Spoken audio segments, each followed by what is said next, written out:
It's very telling, this image already. Perfect. This moment of the story, this outfit is absolutely perfect. Let's go back to the hair color one more time.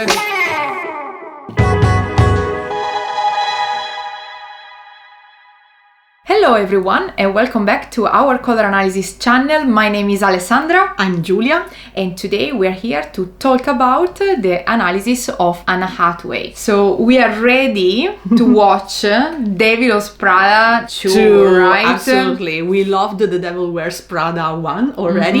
And as of today that we're recording, Devil Wears Prada 2 is about to be released. So we're very excited for that. We already saw a few images in the set. So we are ready to talk about Anne colors today. Yes. And we really loved Devil Wears Prada 1. It is a great movie if you want to get inspired by colors and how color analysis has been used in a movie. Absolutely. I think it's a great example of how you can, study also color analysis, right? 100%. So hopefully this is not a spoiler because we hope everyone who's watching has already watched The Devil Wears Prada 1. But if you remember when Andrea at the start of the movie is, that timid girl a little bit, unsure about her skills, about her desires, she is never in palette, no? And then when the big change happens in the story and she becomes confident, she becomes very sure about her objectives and what she wants, from that moment onwards she's pretty much always in palette. This is very interesting and inspiring for us as color analysts. So great material to study. And talking about studying, if you're interested in learning more about color analysis and color theory, you can do so studying online with our online course. You can find the link in the description below. And now, Giulia, we're ready to talk about Anne colors and let's discover her palette. Absolutely. Let's start to analyze Anne's undertone. Okay, so let's see if she's warm or cool, comparing colors that are warm and cool, starting with this couple of reds. Giulia. Raspberry red, the cool one, and tomato, the yellow-based warm one. Well, let's say that doing the switch from cool to warm, we can definitely see that her colors change quite a lot. Dramatically. And think, guys, this is of course not a photo that was taken for the purpose of the analysis, yet we can still see the effect so clearly. So this is something that we need to consider. This is very telling in her analysis. So when we go from cool to warm, this yellowish cast that appears on her face completely goes against her natural coloring that looks much more natural and flattering and fresh with the cool color. So it really looks like Anne works better with blue reflected on her face compared to too much yellow reflected on her face. Remember, guys, that cool colors project blue on your skin, while warm colors project yellow on your skin. So if you're warm, you want to project yellow on your skin. If you're cool, you want to project blue on your skin. Remember, this is a trick to understand your undertone. And then even with the lighter colors, pink and salmon, look, I think, Ale, tell me what you seeing, but I see a huge difference here. In the comparison with the two pinks. Absolutely, the salmon pink projects so much yellow on her skin that is not flattering at all. Is actually a sickly kind of yellow. Yes. Yeah, is a little bit sallow, the effect that this yellow has on face. So the cool pink, on the other hand, looks very clean, very fresh. So you have a feeling of clarity around their colors, because that bluish reflection is actually matching what is the real undertone of Anne, that is a cool blue based undertone. Definitely. And also, can I say something? I have the suspect, because of course again this photo was obviously not taken by Anne for the analysis, unfortunately, and if you're watching, we're here for you. So I suspect that there's a little bit of makeup on her, and the makeup looks dirtier. Yes, Here, true.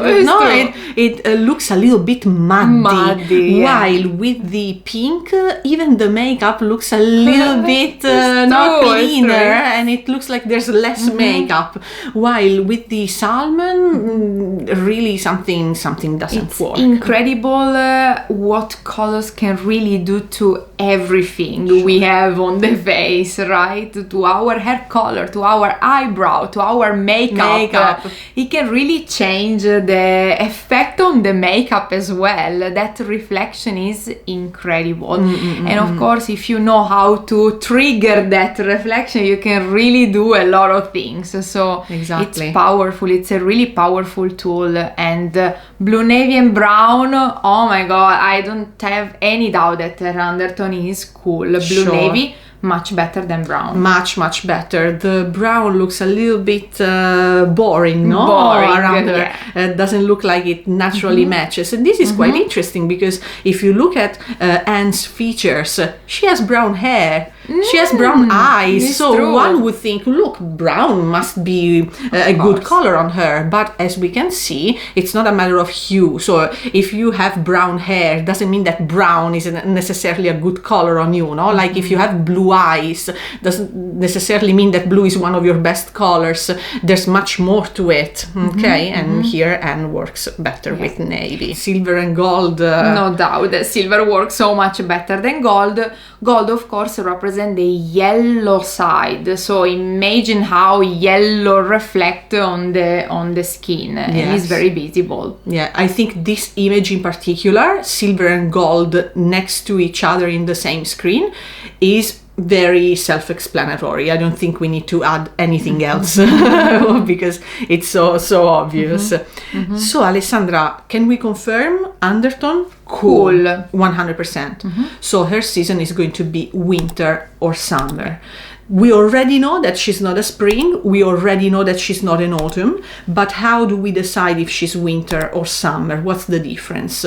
Winter is a season that is full of colors that are cool and also very intense, highly saturated. While the summer palette includes colors that are cool in undertone, of course, but a bit more muted, softer, more delicate. So let's see what happens with Anne. All right, Alessandra, what do you think about these two greens? I think, as you say before, with the silver and gold is very telling, this image already. So comparing a bright green versus a soft green, I think is very clear that she's intense, or as intense as that emerald green. 100%. She looks so much more harmonious next to that vivid color. So I think her intensity is definitely high. Sure, I find that the sage green dulls everything down. No, it's not enough. It looks too weak.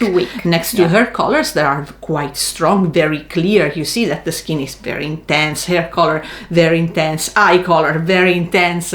So also her level of contrast is quite high. So high contrast goes really well with high intensity, no?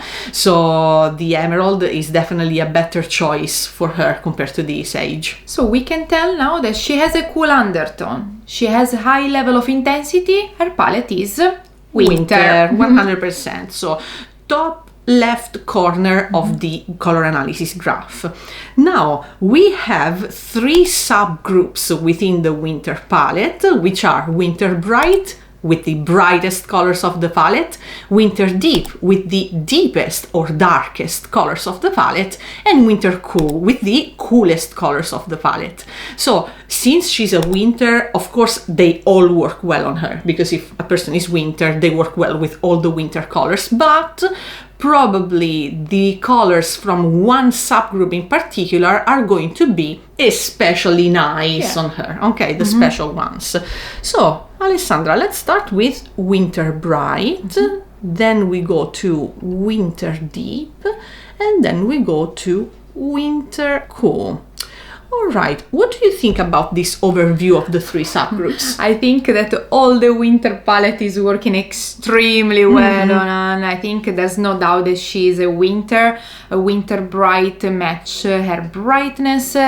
She is also pretty deep, so winter deep colors of course are working fantastic on her, and the winter cool colors match that coolness extremely well. So let's say that she's very winter. 100%. She's very winter. Yes. Analyzing the subgroups a little bit more in detail, what I can see from the analysis is that I guess that winter cool colors work slightly better compared to winter deep and winter bright. I have the same opinion, yes. I really think that the coolness is pretty dominant in her characteristics, and I think that she's cooler than deeper, yes, or cooler than brighter. Yes. A very nice comparison, for example, to determine if she's winter deep or winter cool is to compare navy blue versus black, and I really think from the slide that navy is working slightly better than black. I agree. That might be a test to do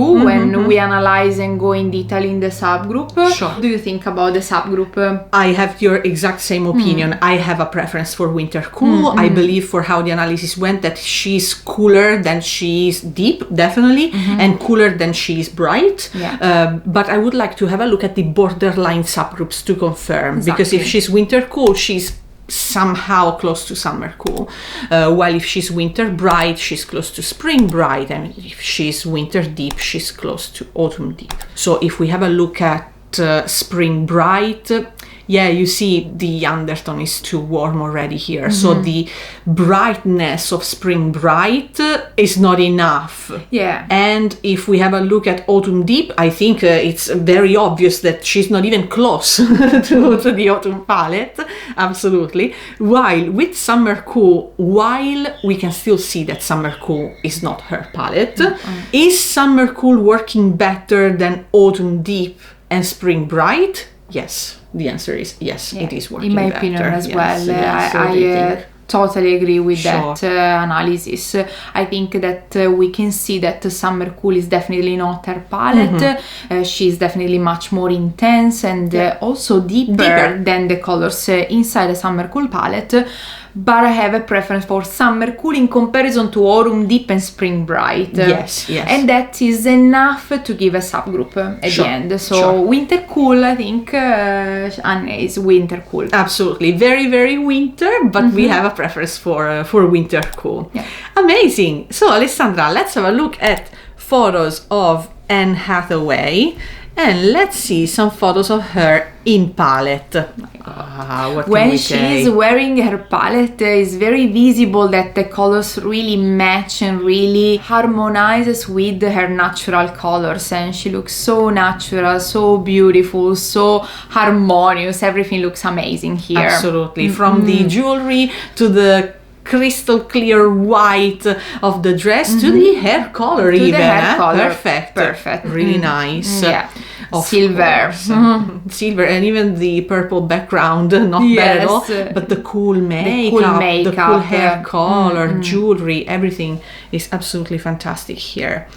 And well, of course, even here, what can we say? I will say that blues in general is one of her best color, and is where I can really see that the coolness is her dominant feature, because blue in general is a very cool color, and she wear blue in an excellent way. I really like all the different blues that she wear, from this blue to a more vivid one towards the cobalt. So Exactly. very, very nice. Here, yeah, the cobalt dress, absolutely stunning. Also with the silver accessories, which I can really see like. that the blue is yes, is also in your palette. Absolutely. Well, we assigned her winter cool, which is my own palette. So let's say that during the analysis, I could recognize some characteristics that are part of my own coloring as well. So no, definitely blue is a safe area for